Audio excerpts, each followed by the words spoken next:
All right, well, welcome back to the channel. My name is Kevin. I'm Tarsha. And this is, of course, Conversations with the Crawleys, where we have conversations about faith, family, relationships, and some of our favorite TV shows. So if that's content that you enjoy and you get a kick out of it, make sure you hit that subscribe button, hit the like button, request notifications, and like, share. Share. All right, so anyway, we're talking about Married at First Sight, latest episode. They're finishing up honeymoons, and so they're about to head into real life after this episode. But we would just want to kind of go through easy couple again, Zach and Michaela. Not much happened with them. He's still in Florida recuperating, wearing a mask, even though he's on the balcony 30 feet away from everybody. Hey. And she's in Houston, so they miss each other. Enough said. I think that's pretty much it. They throwing up beers to him. So. Yeah, and he appears on camera on FaceTime with his taco meat hanging out. Just that's his chest hairs. If y'all don't get if you don't know what that means, he calls Jose saying how well he's doing, but he's so sick he can't even put a shirt on. Bless his heart. Yeah, it was like, okay. All right. So that was them. We'll see how things, because I think that their challenge, of course, is that they did not have the time to connect like the other couples did. And so hopefully they were doing a lot of talking. Yeah. You could still, when he wasn't, recovering, if he was sleeping a lot or whatever, hopefully they got opportunity to talk about things, where they're going to live, all those living together. So we'll see how it works out, because we've seen the clips already that seems like she has some issues, and it looks like there's some issues as far as him coming home now that they can be together. So right. So yeah, we'll see what happens with next them. Week. All right. So Jose and Rachel, you mentioned them, right? Yeah. So Jose and Rachel, they are very affectionate towards each other, which is so cute. It's sweet. They're going out, kissy, huggy, lovey, but they haven't consummated their marriage yet. At least that's what they tell us. That's what, Gil doesn't believe. Let us know in the comments if you believe that they have not consummated. It's possible to be affectionate no, I get that. Consummating. Yeah. So, but, they still have some fears about finances, joining together. She asks questions about like, hey, before we have kids, what are some of the things we want to do first? Which is a good question. Right. So hers is like Switzerland. Yeah. And he's like, Vegas. So it's just, I'm like, I don't know what he does in Vegas. Cheap. I mean, does he do the timeshare so he can get some free room? Listen, if you stay at Circus, which is like $20 a night, cool. You can do that, but you don't want to do that. Mm-hmm. He doesn't come off as somebody who wanted. So he'd probably do Bellagio or Venetian or something like that, right? Right. That's gonna be nice. So it's a pretty penny to do Vegas, and to do Vegas well, right? Right. When you talk about shows and food and just having a good time. Yeah. If you're trying to spend any time there, so I don't get his thing about not wanting to do that versus Vegas going somewhere else. So going to New York. I mean, New York's expensive too. So yeah. So I think it's just understanding that you could probably do it for the same price, but just seeing the numbers, right? Right. Instead of assuming because it's overseas, it's going to be just as expensive. And I think one thing we didn't talk about, but I think that there's a good thing to understand there is that you have two people that have different approaches to money, right? She is the spender, he's the saver. And there has to be, I think, some kind of balance so that both can kind of get what they need out of the financial part of it, right? Oh, yeah. So we'll see. Now she still, like you said, is feeling insecure about being, and she uses the term kept woman. She gives the Spanish term for it. Right. And so that's going to be, I think, something that really is going to be a challenge for them for her to get over that. Now they do go bike riding. She doesn't know how to ride a bike. Yeah. But I mean, she picked it up pretty well. Right. So I don't know if it's been a long time or what, but she did well. I mean, I thought he was going to have to like chase her and run behind her, but he didn't have to do that. So it seems like she's getting out of her comfort zone. Yeah. She's allowing him to kind of lead, and she's enjoying being catered to. Now, he did talk about also his credit score. Yeah. Brother said he got an 815. Listen. Yeah, that's some hard work for 815. Hey. But again, if he has 2 houses and different things, that would make sense for Yes. his credit score to be like that. Yes. But that's a lot of focus. Yes. That's a lot of focus. But what I think was interesting about that was that he made the statement. He's like, he told them that he wanted someone on his level, because she was like, you know, when you were talking to the experts, that you kind of let them know what you're thinking as far as somebody getting married, as far as money. And so it basically, it's like he's almost like saying, it came off like he was kind of disappointed that she wasn't on his level as far as finances. Yeah, and I think we talked about this, is that you can't find everyone on your level on everything. Right. So maybe they did find someone that would meet finances, but if she don't have the rest of the personality, they would definitely be kept saving. But that 80-20 rule, right? But then he'd been struggling in every other area. Right. But again, I think this is a great place where a good compromise can happen. Oh, yeah. Yeah. All right. And then Brett and Ryan. Yeah. Now this one is very interesting because they are on very different parts of the spectrum. Right. And I guess she indicates that she's like, I don't like country music. I don't like his political views. Or, you know, I don't do these things. I'm not an outdoorsy person. So those are 3 major things right there where you would want, I think, someone to be a little bit more in common to kind of share your values, right? Right. So, I mean, but it could change too, you know. Yeah. And I think because part of this conversation came up from the dinner with all the couples that were there, right? And Gil was kind of making the point of, you know, it shouldn't be a deal breaker. You can kind of work through it. Right. She Mirla was kind of like, Nope, I'll cut people off. I cut friendships off. I'm like, wow. I mean, I think if your political view is to the point where you're going to be rude and disrespectful for it, you know, but if you value that above everything else, if you value that above friendships, then you're going to stay in your circle. You're going to stay in your bubble. What do you mean value above friendships? If you're getting there are people that I don't agree with politically, right? There are people that we know that we have different ideas of how things should be. We have different ideas about different things, but I'm not necessarily cutting them off as a friend, right?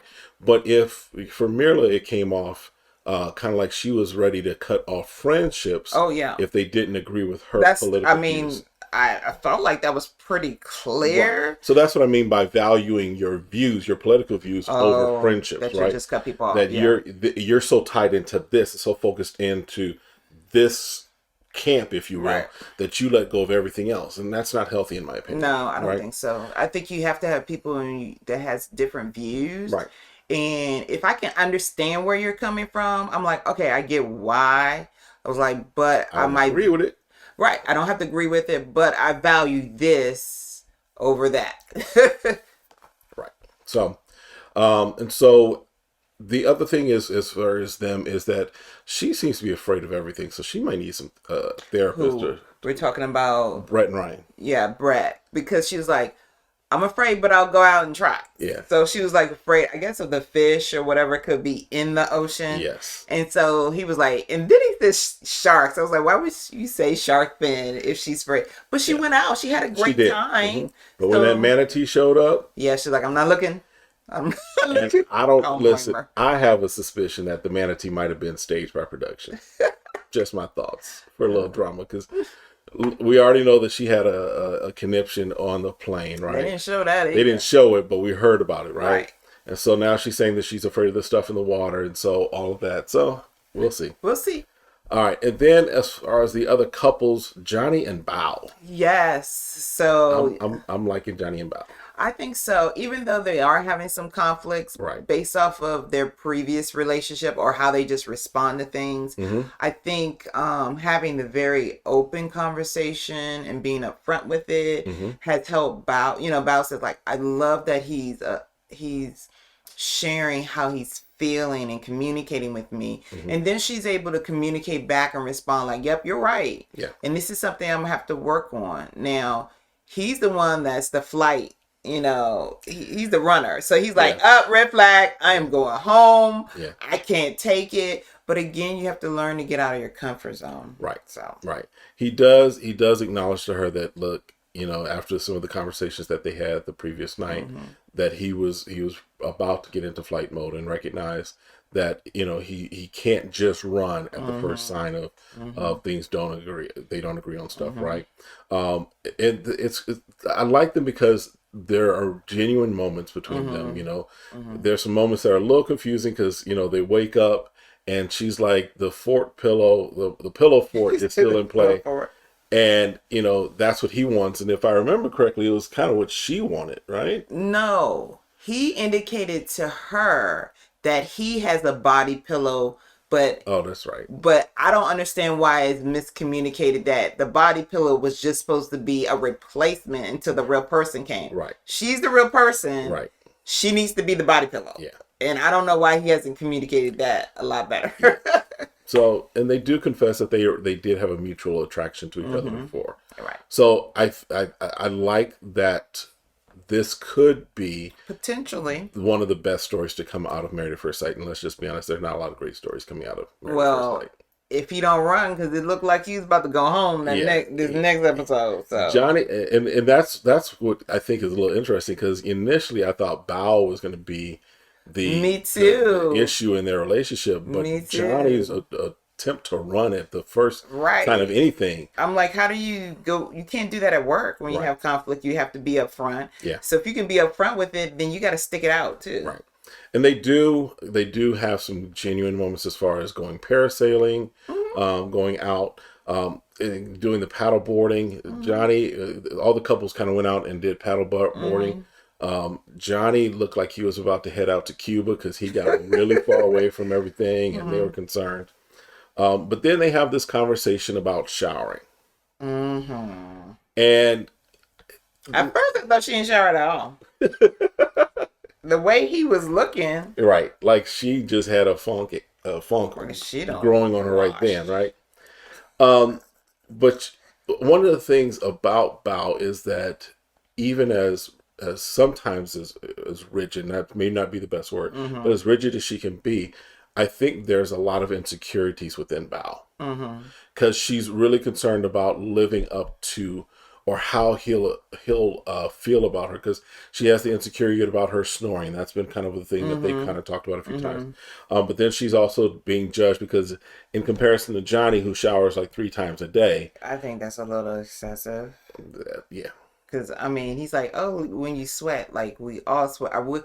I mean, like you don't work out 3 times a day, right? So why? And it's interesting to me, I think, that this comes up when in social media there's been this whole thing about celebrities who don't shower, or like they wait until there's like visible dirt on their kids to give their kids a bath. That's a little extreme. Just saying. Well, it looks like Johnny wouldn't be dating those people. No, Johnny is like going to put himself. First of all, it's not healthy, and from what I understand, it's not healthy to wash that much. Right. So the question is, why don't you seem that as extreme? I think when we get in our head, we look at others, but we never take a back that why do you feel like 3 times?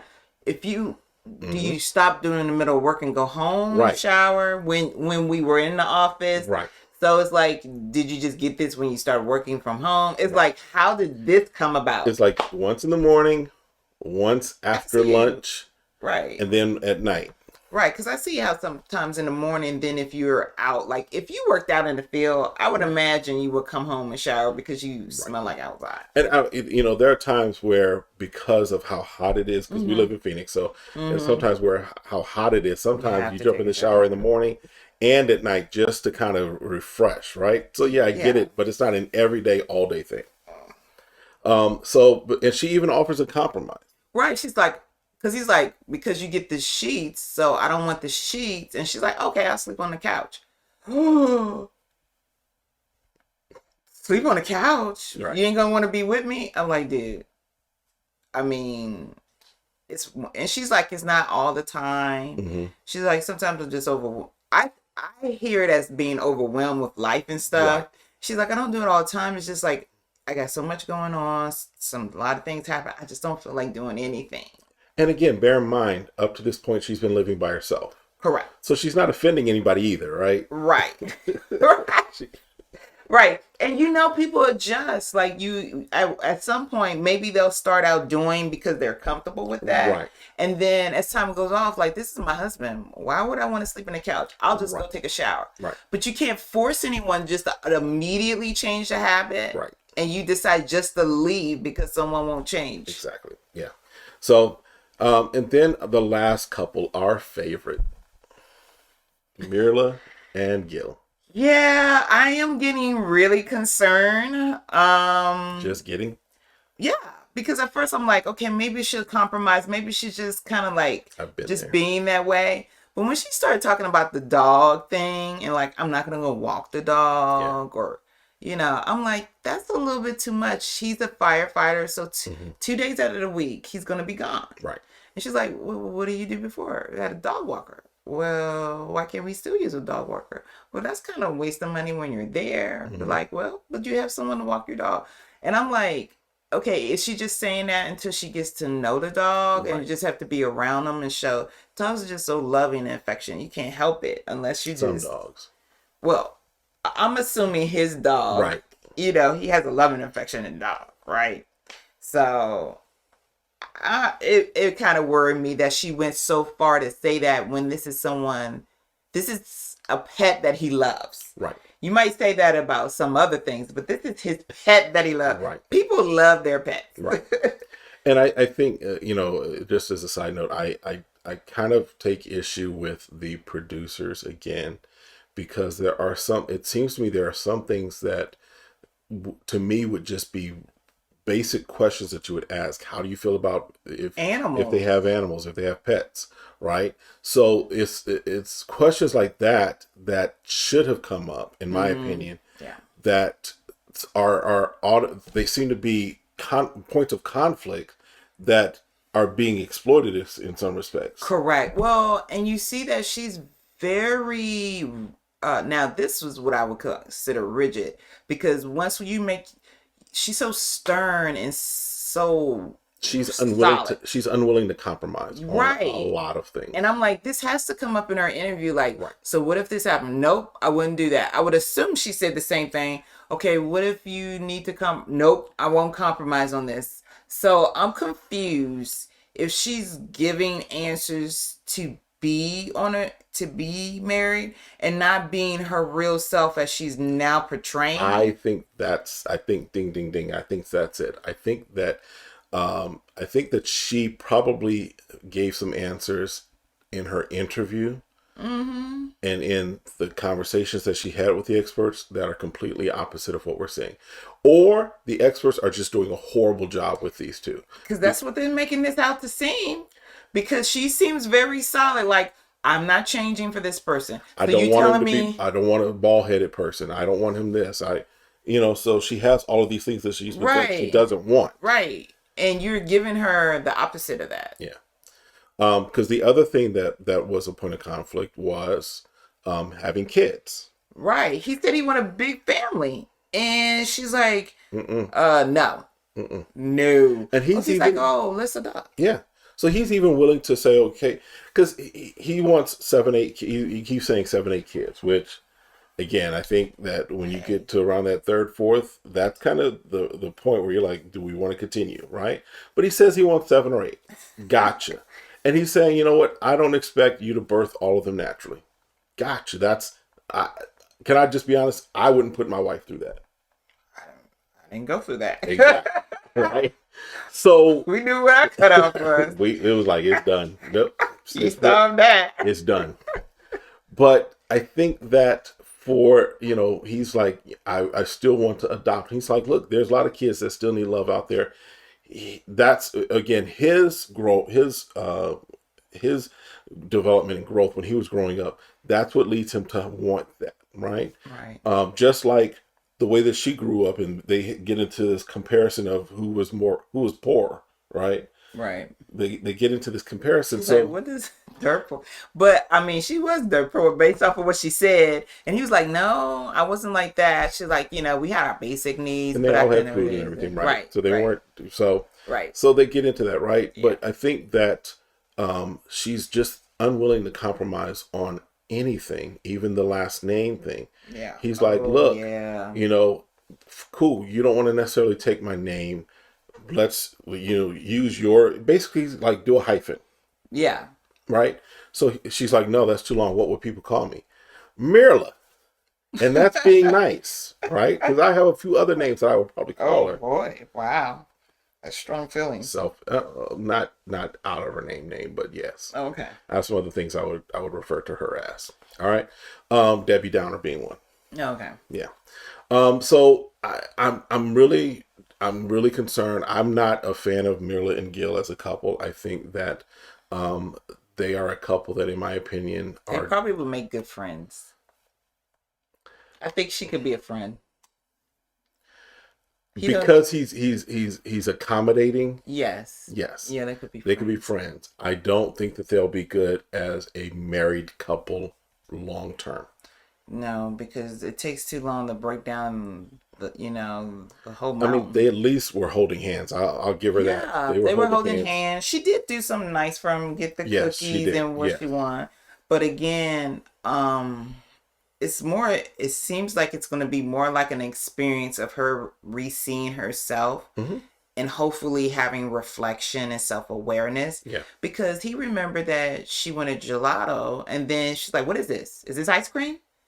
Is it melted already? And then he was like, vegan? Is it? Yeah. And he was like, can you just try it, enjoy it? And then she was like, oh, I did mention I wanted gelato yesterday. And then it goes from that to, it's too chocolate. Yeah. It's too much chocolate. Yeah, nothing's ever right for and I was like, wow. I'm like, you realize he finally did some, not finally, but he did another nice thing, thinking of you, and then you turned it around. Yeah, because he makes a statement. I don't know if you caught this, but he was like, he has to prepare a thoughtful gift on what she perceives to be thoughtful. Right. Because remember, he had said, what if I give you a quilt that I handmade? She's like, no, I wouldn't want it. And so for him, he was like, that would be a thoughtful gift because I took my time, effort, and energy to create it. She's like, no, I'd rather you just go get me something from Cartier or Gucci or whatever, right? So, yeah. So, and then the couples do spend some time together, all together. They play a game of Never Have I Ever, and Ryan has been busy. Oh, yeah, he's active. When he said he was an outdoorsman and did a lot of activities. And skinny dipping and all of that stuff, right? All that stuff. Rock Ryan's climbing. Yeah. Which is cool. I mean, if you're an adventurous person, I would expect that. Right. So. Yeah. And then one thing that I thought was also very cool of how the wives kind of thought about, and it's just something to think about, right? If you're talking about this whole process of Married at First Sight, the ladies were like, what if they had swiped past their husbands on some of the dating apps? What if they would have overlooked them because they didn't fit their ideal of, for example, for Brett, that, she wouldn't have chosen anyone that was into country music and what have you. So it's an interesting thing just because, and I think that you can take that and spread that out to relationships in general, that sometimes the what works out best for you may not have been your most obvious choice. Oh yeah, definitely. And I think that's where having the opportunity to actually meet someone and not just go by what you see, it opens your horizon on finding something new and fresh. True. Instead of going for the same thing you go for all the time. You got me going in circles. Yeah. All right. So I think that's it for this episode. Make sure you're hitting that subscribe button, hit like, request notifications, and we'll see you in the comments. Have a great one. Be blessed. See you next time.